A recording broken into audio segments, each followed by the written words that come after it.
नमस्कार मित्रों, मैं Chandrashekhar Birthare CSB skill development tips में आप सभी का स्वागत करता हूं। आज हम बात करेंगे स्वॉट एनालिसिस की। बहुत से मित्रों ने इस बारे में सुना होगा, जानते भी होंगे। ये स्वॉट एनालिसिस जो है बहुत बढ़िया मैनेजमेंट टूल्स है, जिसमें कोई भी चाहे तो कंपनी के बारे में, कंपनी ने अगर नया प्रोडक्ट लिया है और उसको लॉन्च करना है तो उस समय स्वॉट एनालिसिस का उपयोग किया जा सकता है। या व्यक्ति विशेष कोई व्यक्ति है वो भी स्वॉट एनालिसिस का उपयोग करके अपने आप को तरक्की के रास्ते पर ले जा सकता है। तो मित्रों, स्वॉट एनालिसिस क्या है? SWOT।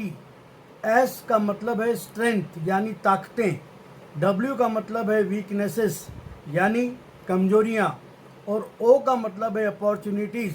जो आपके पास ताकत है उसके द्वारा आपके सामने कितने अवसर उपलब्ध हैं। और T का मतलब है थ्रेट्स यानी डर या हार। अब जो ताकतें आपके पास हैं उनके द्वारा आपके सामने क्या क्या अवसर हैं अपने आप को और उच्च स्तर पर ले जाने के लिए, या आपके पास आपके व्यक्तित्व में जो भी कमजोरियां हैं उनके कारण आपको कहाँ कहाँ हार का सामना करना पड़ सकता है, या आपको अब उस क्षेत्र में जाने में बहुत ज़्यादा प्रयत्न करने पड़ सकते हैं। यहाँ एक बात स्पष्ट मैं करना चाहता हूँ कि स्वॉट एनालिसिस का उपयोग किसी कंपनी की वर्तमान स्थिति के बारे में, कोई नया प्रोजेक्ट अगर कंपनी लेती है तो किसी व्यक्ति विशेष के व्यक्तित्व के बारे में निर्णय लेना हो, कोई व्यक्ति विशेष द्वारा नई नौकरी के बारे में निर्णय लेना हो, या जीवन की कोई भी अन्य समस्या हो तो निर्णय लेना हो, तो स्वॉट एनालिसिस टूल का उपयोग किया जाता है। हम आज जो बात करेंगे वह किसी व्यक्ति विशेष के द्वारा, वह किसी भी आयु का हो, स्वॉट एनालिसिस का उपयोग करके अपनी वास्तविक और सही स्थिति को पता लगा सकता है। आइए पहले बात करेंगे ताकतों की। आपके पास जो अच्छी पॉजिटिव संपदा है या आपके जो सकारात्मक गुण है, इसके कारण आपके सामने कौन कौन से अवसर हैं जिन्हें आप प्राप्त कर सकते हैं, जिन्हें आप भुना सकते हैं। उसी प्रकार जब हम बात करते हैं वीकनेसेस की, कमजोरियों की, तो आपके व्यक्तित्व में, आपके व्यवसाय में, आपके जीवन में कौन सी कमजोरियां हैं जो आप, जिसके द्वारा आप अपने निर्धारित लक्ष्य को प्राप्त नहीं कर सकते। आप या तो एक कॉपी ले लें या एक प्लेन पेपर ले लें, उसके 4 खाने बना लें और पहले खाने में आप लिखें स्ट्रेंथ, ताकतें। दूसरे खाने में आप लिखें वीकनेसेस, और फिर 1 2 3 4 5 नंबर दें।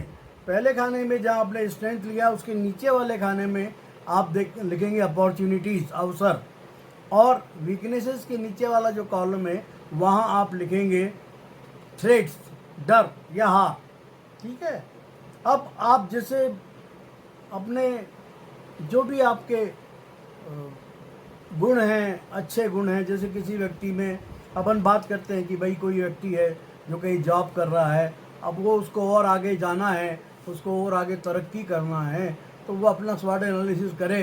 तो उसको क्या क्या सकारात्मक गुण क्या हो सकते हैं? ही मस्ट बी ऑनेस्ट, वो ऑनेस्ट होगा, मेहनती होगा, या जिज्ञासु होगा, आगे पढ़ने की इच्छा रखता होगा। ये सारे जो गुण हैं ये पॉजिटिव है। समय का पाबंद होगा। अब जो वीकनेसेस हैं, हो सकता है वो आलसी भी हो सकता है उसकी कुछ आर्थिक परेशानियां हो सकता है उसकी कुछ शारीरिक परेशानियां हो, जिनके कारण वो अपने निर्धारित लक्ष्य को प्राप्त नहीं कर सकता है। तो ये जो बातें हैं उनको सिलसिलेवार आप लिखें। आपके करियर के लिए आपने कौन कौन से छोटे बड़े लक्ष्य बनाए हैं इत्यादि, और सामने वाले खाने में लिखें कि अगर आप अपने लक्ष्य को प्राप्त करना चाहते हैं तो आपके पास वर्तमान में जो भी संसाधन हैं, आपके व्यक्तित्व में जो गुण हैं, उनसे आप क्या क्या अवसर प्राप्त कर सकते हैं। अब थोड़ी देर के लिए मानते हैं कि आप एक टाइपिस्ट हैं और किसी ऑर्गेनाइजेशन में डाटा एंट्री ऑपरेटर हैं, डाटा फीड करते हैं, तो अब आपको MS ऑफिस, एक्सेल या अन्य कंप्यूटर लैंग्वेज सीखना चाहिए, या फिर स्टेनोग्राफी सीख लेना चाहिए, जिससे आपके सामने नए अवसर उपस्थित होंगे। माना कि आप MCOM हैं, अब थोड़ी देर के लिए करते हैं कि आप MCOM हैं, अब MCOM के बाद एमकॉम है और किसी कंपनी में असिस्टेंट अकाउंटेंट का काम कर रहे हैं, तो आप अपने जीवन के लिए लक्ष्य बना सकते हैं कंपनी सेक्रेटरी का, या चार्टर्ड अकाउंटेंट का, या फिर कास्ट अकाउंटेंट का। जिसके लिए आपको मेहनत करना पड़ेगी, और आप जो काम कर रहे हैं उसको फीस की भरने के लिए एक्स्ट्रा आपको काम करना पड़ेगा। अब अगर आप सेल्समैन हैं या जूनियर सेल्समैन है, तो आपको सीनियर सेल्समैन बनने के लिए क्या करना होगा? आपको सेल्स ऑफिसर बनना चाहते हैं तो आपको क्या मार्केटिंग का डिप्लोमा करना चाहिए। आपने जो भी प्राप्त की है विद्या, जो आप जहाँ तक पढ़े हैं, उसके बाद और पढ़ाई करना पड़ेगी। मार्केटिंग का आपको करस्पॉन्डेंस कोर्स कर लीजिए, पत्राचार पाठ्यक्रम से कोर्स कर लीजिए। तो आप उसके साथ साथ आप अपने आप को एफिशिएंट बनाइए। हाँ, 3 P होते हैं मार्केटिंग में, प्राइस, पॉलिसी और प्रोडक्ट। पॉलिसी, प्राइस, प्रोडक्ट, इन तीनों पे आपको पूरी तरह से उस कंपनी के बारे में जानकारी होना चाहिए, प्रोडक्ट के बारे में जानकारी होना चाहिए, कीमतों के बारे में जानकारी होना चाहिए, स्पेशल ऑफ़र की जानकारी होना चाहिए।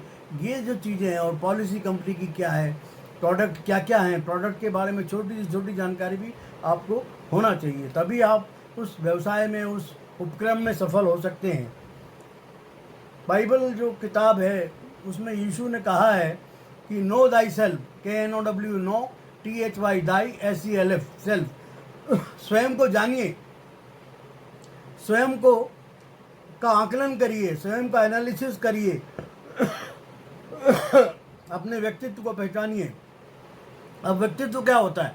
व्यक्तित्व जो आपको बाहरी व्यक्तित्व है वो अलग चीज़ है, इंटरनल जो आपका आंतरिक व्यक्तित्व है वो अलग चीज़ है। आपकी आदतें, आपके सद्गुण, आपके दुर्गुण और ये सारी चीज़ें, ये आपके आंतरिक हैं। बाहरी आपका जो कद काठी है, आपका जो शरीर है, वो सब चीज़ें जो बाहरी हैं। तो व्यक्तित्व का भी एनालिसिस आप करें। जो आंतरिक विशेषताएं, जो शारीरिक विशेषताएं, जो मानसिक विशेषताएं, उनको सही तरीके से एनालाइज करिए। आपने अगर अपने जीवन का लक्ष्य तय नहीं किया हो तो आप क्या करें, छोटे छोटे लक्ष्य बनाएं। 2 साल के बाद आप अपने आप को कहाँ देखना चाहते हैं, 3 साल के बाद अपने आप को कहाँ देखना चाहते हैं, 5 साल के बाद अपने आप को कहाँ देखना चाहते हैं। तो फिर उसके बाद जीवन भर की और पूरे जीवन की प्लानिंग करें। Means what do you want to do in your life. एक बात और कहना चाहता हूँ कि आप अपने पसंद का काम करें। जब आप अपने पसंद का काम करते हैं तो आप उस काम में दिलचस्पी लेते हैं, उस काम में पूरी तरह डूब के काम करते हैं और उसमें आपको सफलता की गारंटी हो जाती है। तो इसलिए ऐसा काम ढूंढें जो आपको पसंद हो, भले ही आपकी तनख्वाह कम हो। एक व्यक्ति था, वो 54 साल की उम्र में उसने पता लगा उसको कि मैं तो वकालत बहुत अच्छी तरह कर सकता हूँ। तो उसने जो वकालत पहले पढ़ी हुई थी, उसने वकालत करना शुरू की, और 54 साल के बाद 56 साल में वो उस शहर का माना हुआ वकील माना जाने लगा, क्योंकि उसको उसमें इंटरेस्ट था। रात रात भर जाग के वो केस की तैयारी करता था, और उसने बहुत से ऐसे केस, क्रिमिनल केस जीते, दीवानी मुकदमे जीते। तो दोस्तों, ये आपके पास है। अब आप अपनी कमियों को भी नोट करें, आपकी कमजोरियों को लिख सकते हैं। आप किसी अन्य शहर में जाकर काम नहीं कर सकते, ये कमजोरी हो सकती है। आपकी कोई पारिवारिक जिम्मेदारियां हैं, आप किसी कारणवश पढ़ाई पूरी नहीं कर पाए हैं, या आप हीन भावना से ग्रस्त हैं। तो ये जो इसको एनालिसिस करेंगे, शारीरिक रूप से आप कमज़ोर हैं, तो आपको अपने आप का पता लगेगा। तो उसके लिए क्या करेंगे आप? उसके लिए आप क्या कर सकते हैं? आर्थिक रूप से परेशानियां हैं, ये कमजोरी है, जिन्हें आप वैज्ञानिक योजना बनाकर इन परेशानियों से दूर हो सकते हैं। आर्थिक परेशानी के लिए क्या है? आप जो दिन भर काम करते हैं, आपके पास 2 घंटे 4 घंटे और बचते हैं, उसमें काम करिए। सुबह का समय जो है 7 से 9 वाला, उसमें काम करिए और अपनी इनकम बढ़ाइए, है ना। और उसके बाद पढ़ाई में अगर कमज़ोर रह गए हैं तो पत्राचार कार्यक्रम आजकल चलते हैं। इंदिरा गांधी ओपन यूनिवर्सिटी है, वहाँ अगर आपकी उम्र 22 साल की हो गई तो आप BA में बैठ सकते हैं, उसके बाद MA कर सकते हैं। तो जो भी चीज़ें, अगर आप हीन भावना से ग्रस्त हैं तो सही तरीका ये है कि आप किसी साइकोलॉजिस्ट, जो साइकियाट्रिस्ट डॉक्टर होता है, उसके पास जाएं और उससे सलाह लें और उससे इलाज करवाएं। अभी आपको पता है कि टोक्यो में जो विकलांग पैरालंपिक वालों का जो हुआ है, उसमें अभी तक 13 पदक भारत ने जीते हैं। और उसमें अधिकतर जो लोग हैं, कोई दृष्टिहीन है, किसी का एक पैर नहीं है, किसी का एक हाथ नहीं है, लेकिन उन्होंने बहुत मेहनत से और बहुत बड़ी सफलता प्राप्त की है और पहली बार भारत ने 13 पदक जीते। तो मित्रों, जीवन में कोई ऐसी स्थिति नहीं, कठिन परिस्थिति नहीं होती जिससे आप जीत नहीं सकते। मैं आपको विश्वास दिलाता हूँ कि आप अपना स्वॉट एनालिसिस निष्पक्ष रूप से करें और सफलता प्राप्त करें। अगर आपको इस संबंध में कोई परेशानी आती है तो आप मुझसे भी संपर्क कर सकते हैं। मेरा व्हाट्सअप नंबर जो है 9300639109। मैं फिर दोहराता हूँ 9300639109 है। और फिर हम अगली बार मिलेंगे एक नए विषय के साथ, जिसमें हम चर्चा करेंगे आपको बदलना चाहिए, समय के साथ अपने आप को बदलें। अगर आप बदलाव पसंद नहीं करते और बदलना नहीं चाहते तो आप सफलता से बहुत दूर चले जाएंगे और आपको बहुत परेशानी होगी जीवन में। नमस्कार, मैं चंद्रशेखर बिरतरे आपसे विदा लेता हूँ।